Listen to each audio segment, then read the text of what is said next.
Hello everyone, জয় শ্রীকৃষ্ণ। রাধে রাধে। দেখতেই পাচ্ছ চিকেনের জন্য ডোমো ডোমো করে আলু আমি ভেজে নিচ্ছি। আলু আমার ভাজা হয়েও গেছে, এখন আমি নামিয়ে নিচ্ছি। আজ করব চিকেন। রিলে ছেড়েছি আমি, দেখতেই পেরেছো যে আমার বর চিকেনটা কাটছে। সেই চিকেনটা এখন রান্না করব। ওকে, সবাই দেখতে থাকো, সঙ্গে থাকো। তেলটা আমার আগের থেকেই তো গরম ছিল, যার কারণে আলুটা ভেজে নিয়েছি আমি। আর এখানে আছে আমার গোটা গরম মশলা, জিরে, এলাচ, লবঙ্গ, দারচিনি আর শুকনো লঙ্কা তো দিয়ে দিয়েছি প্রথমে। এই যে এবার আমি দিয়ে দেবো কেটে রাখা পেঁয়াজ। দিয়ে দিলাম কেটে রাখা পেঁয়াজগুলো। এবার এটাকে একটু ভেজে নেব।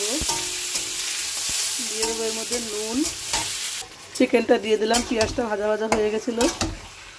চিকেনটা দিয়ে একটু পেঁয়াজের সাথে কষিয়ে নেব। আঁচটা এখন বাড়িয়ে দিলাম। দিয়ে দিলাম আদা, রসুন, লঙ্কা, টমেটোর এই পেস্টটা।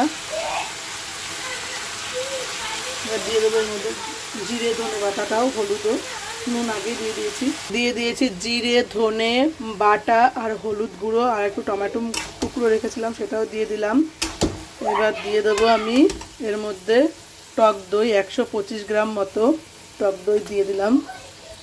এবার সবগুলোকে আমি ভালো করে সুন্দর করে কষিয়ে নেব।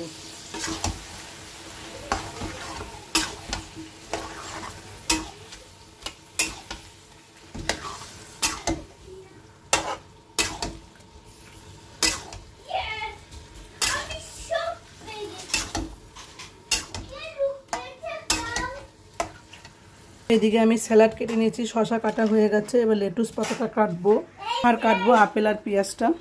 চিকেনটা ভালো করে কষিয়ে নিচ্ছি, এখনো হয়নি কষানো।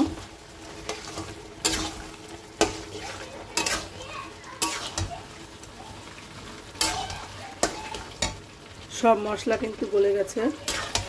এটা দিয়ে যতক্ষণ না তেল ছাড়ছে ততক্ষণ এটা কষাতেই থাকবো। চিকেনটা প্রায় কষানো হয়েই গেছে। এখন আমি দিয়ে দেবো আলু আর 2 কোয়া কাঁচা রসুন। এটাকে আমি ভালো করে কষিয়ে নেব।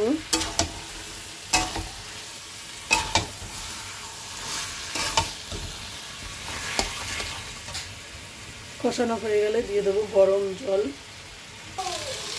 দিয়ে দিচ্ছি জল। চিকেন দিয়ে আলুটা কিন্তু বেশ ভালো করে আমি কষিয়ে নিয়েছি।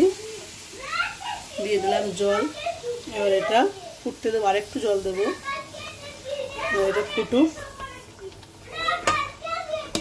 ফুটলে ঘি গরম মশলা দিয়ে নামিয়ে নেব।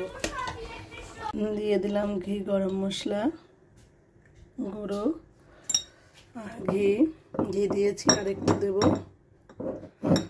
এই যে মিক্সড করে দিলাম ঘি গরম মশলাটা, আমি নামিয়ে নেব। হয়ে গেছে আমার রান্নাটাও। এটা কিন্তু আমার হয়েও গেছে, খাওয়াও হয়ে গেছে। অবশ্যই জানিও তোমরা কমেন্টে কেমন লাগলো রান্নাটা। ওকে বন্ধুরা, সবাই ভালো থেকো, সুস্থ থেকো। এখনকার মতো বাই।